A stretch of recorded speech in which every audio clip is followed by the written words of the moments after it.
Okay, सो हमारे पास यहाँ पे ग्लोबलाइजेशन के इकोनॉमिक टर्म्स में पॉजिटिव और नेगेटिव इफेक्ट्स हैं। मतलब ग्लोबलाइजेशन इकोनॉमी के लिए कितना अच्छा है और कितना बुरा है। We have enlisted all of these, right? So let us start looking at the positive effects.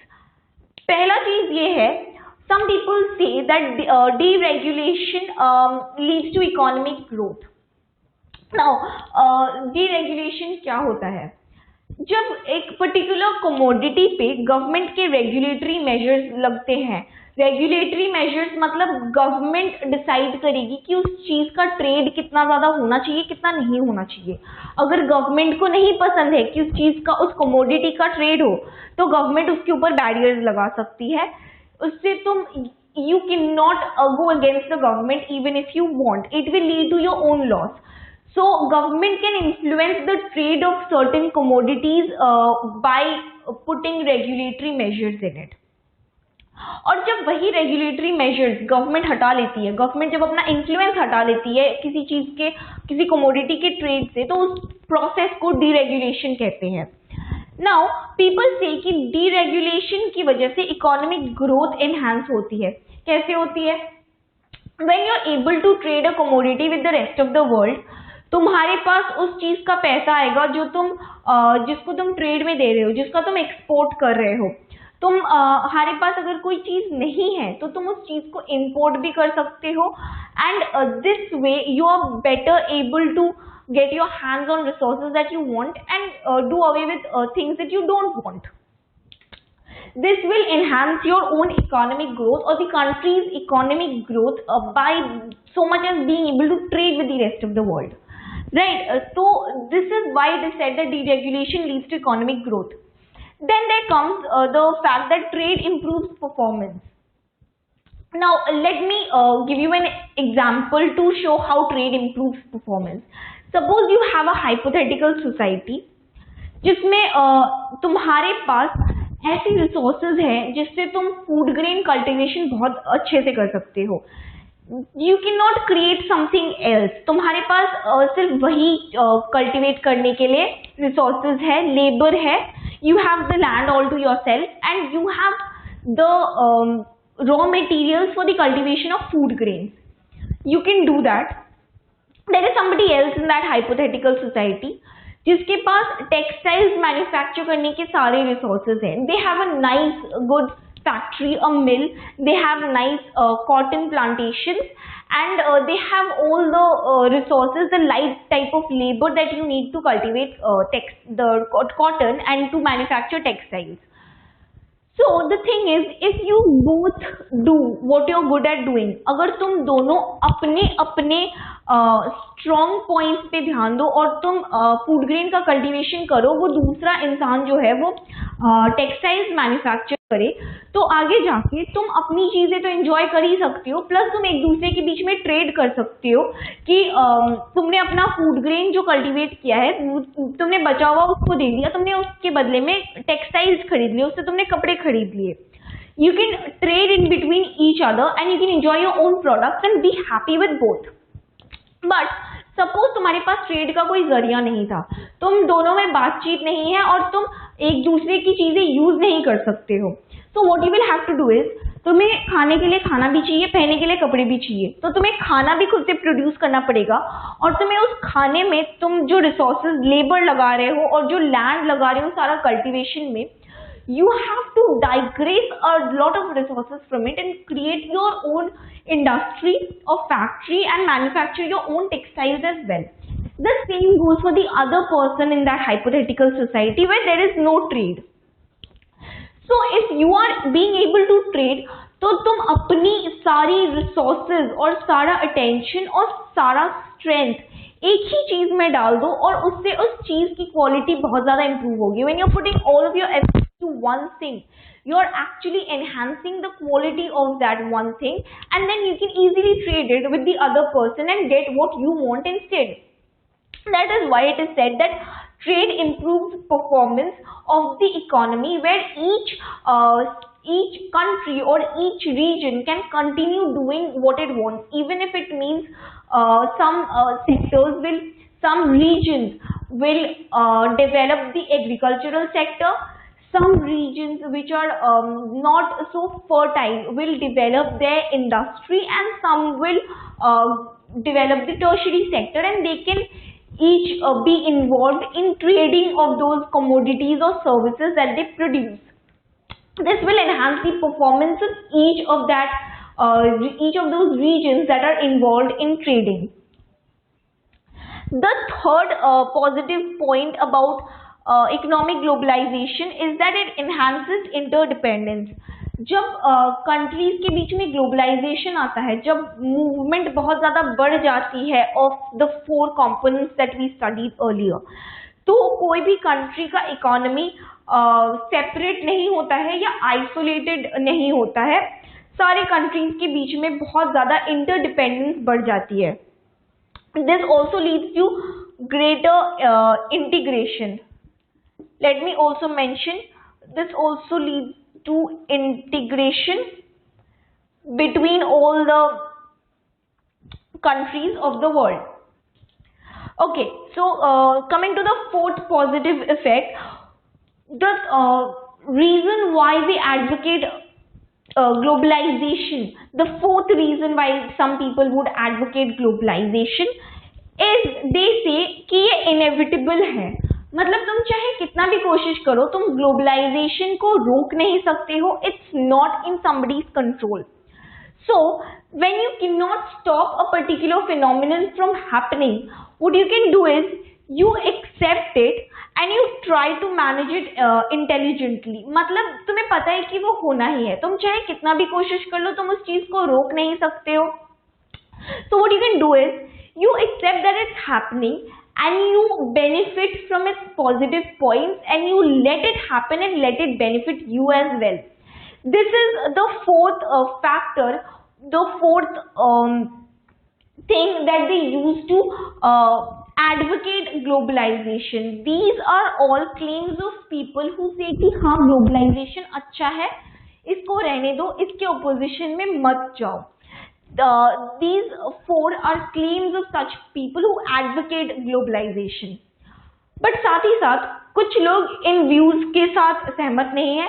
वो ये कहते हैं कि नहीं, ग्लोबलाइजेशन बुरा है, वो हमारी इकोनॉमी को बर्बाद कर देगा. There are those 2 categories of people. कोई कहता है ग्लोबलाइजेशन अच्छा है, कोई कहता है ग्लोबलाइजेशन बुरा है.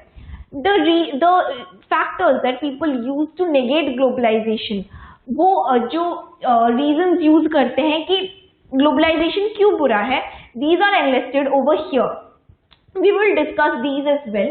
So the first negative effect of globalization is the state withdrawal. हमने political globalization के एस्पेक्ट में पढ़ा था कि स्टेट का जो इन्फ्लुएंस होता है इकोनॉमी में, वो विदड्रॉ कर जाती है. मतलब वो बहुत ज़्यादा रिड्यूस हो जाती है स्टेट का power. So this is a bad thing for people who are dependent on the state.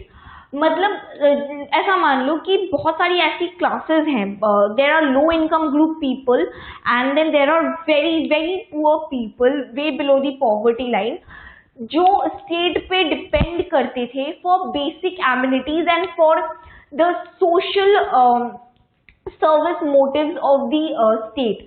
जो गवर्नमेंट के सोशल सर्विस पे डिपेंड करता था टू एग्जिस्ट, वो क्लासेस बहुत ज़्यादा प्रॉब्लम में आ जाएगी जब हम मार्केट को हमारा इकोनॉमी इन्फ्लुएंस करने दे रहे हैं.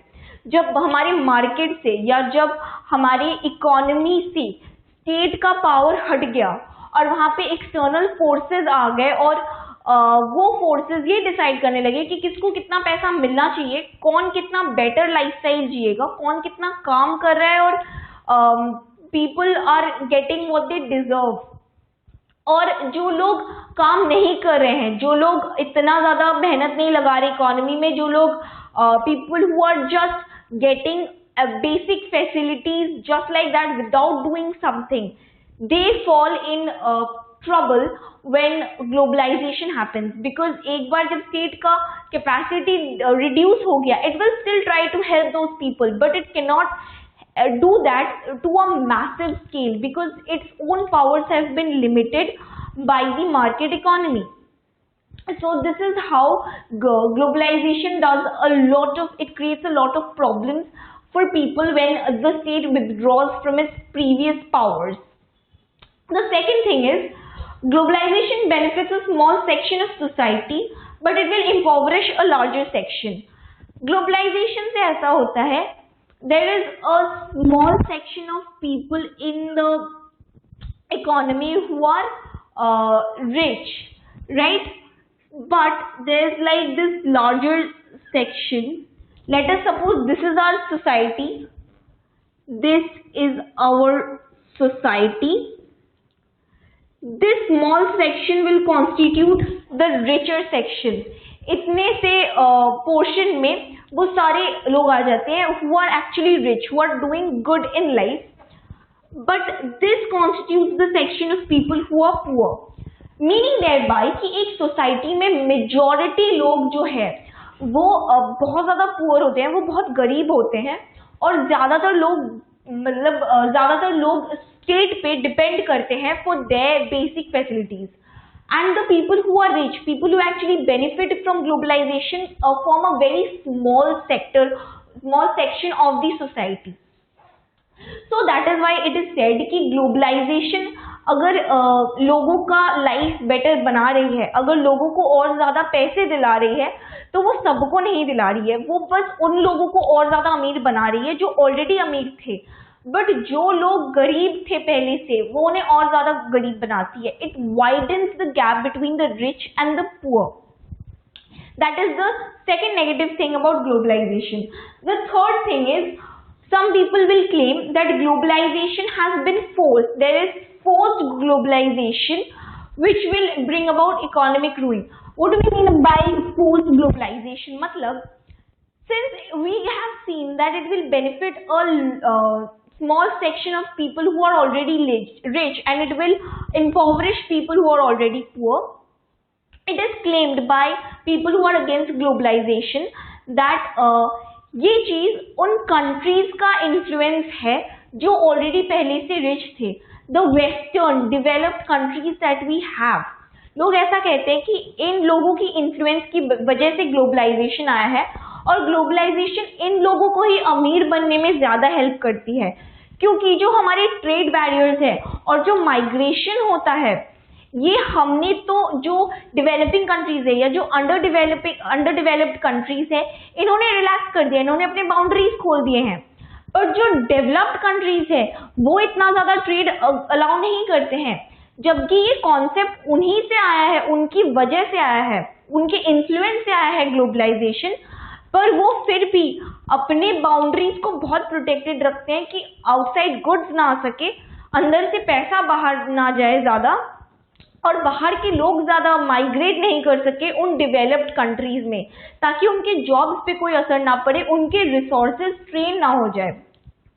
So people say that this globalization has been forced on the poorer countries and especially on the poor people of the poorer countries, and it will bring economic ruin. क्योंकि लोग जब already गरीब हैं तुम उन्हें और गरीब बना रहे हो, the entire economy will collapse, right?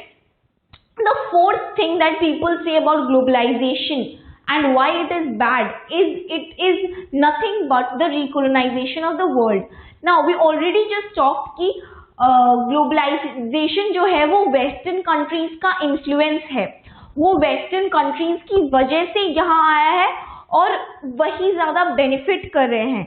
So previously what happened was when the world was colonized, it was colonized by the western imperial forces जो ज़्यादा developed countries थी, like Britain, like the developed parts of Europe that we have today, the very much developed America that we have, the entire North American continent. In countries की वजह से globalisation आया है और ये पुअर कंट्रीज को बहुत ज्यादा नुकसान पहुंचा रही है, स्पेशली पुअर कंट्रीज के पुअर लोगों को बहुत ज्यादा नुकसान पहुंचा रही है. तो लोग ऐसा कहते हैं कि ग्लोबलाइजेशन जो है वो रिच कंट्रीज का पुअर कंट्रीज को दोबारा से कोलोनाइज करने का तरीका है. It is nothing but the recolonisation of the world, specially the poor countries of the world.